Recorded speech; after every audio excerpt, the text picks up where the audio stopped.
Hello বন্ধুরা, আমি পায়েল নিয়ে এলাম তোমাদের সামনে একটা রান্নার ভিডিও। তো আমি তোমাদেরকে চাউমিন রান্না করে দেখাবো। তো দেখো, আমি চাউমিন রান্না করার জন্য আমি ম্যাগি আর চাউটা ফুটানো মানে সিদ্ধ করার জন্য আমি জল ফুটিয়ে নিচ্ছি, জলটা গরম করে নিয়েছি। তো আমি এখানে নিচ্ছি দুটো ম্যাগি এবং দুটো চাউচাউ। তো আমি ম্যাগি আর চাউচাউটা এখানে সিদ্ধ করতে দিয়েছি। তো সিদ্ধটা হতে থাক।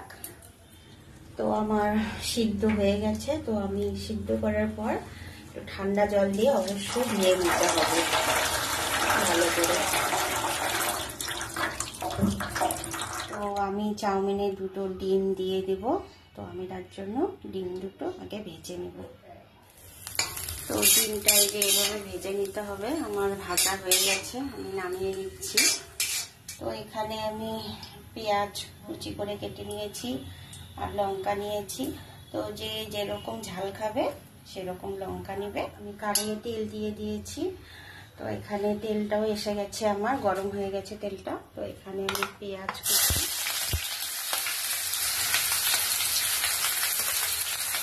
কুচি লঙ্কা কুচি দিয়ে দিলাম। তো পেঁয়াজে আমি অল্প লবণ আর অল্প হলুদ দিয়ে দিচ্ছি, তাহলে সুন্দরভাবে পেঁয়াজটা ভাজা হবে। তো আমার পেঁয়াজটা লাল লাল হয়ে গেছে। তো আমি এখন চাউমিনটা দিয়ে দিব।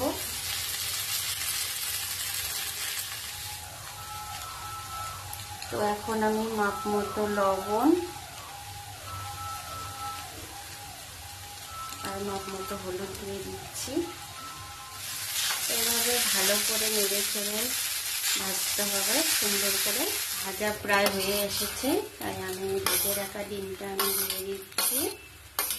দিয়ে ভালো করে আমি নাড়াচাড়া করে নিচ্ছি। তো ম্যাগি আর চাউচাউয়ে যে মশলাগুলো ছিল, এই মশলাগুলো আমি দিয়ে দিচ্ছি। এখন মশলাগুলো দিয়ে ভালো করে এখন 1 মিনিটের মতো আমি ভেজে নেব। তো এখন আমার চাউমিন রেডি। তো আমি এখন নামিয়ে নিচ্ছি। তো আমার চাউমিন রেডি।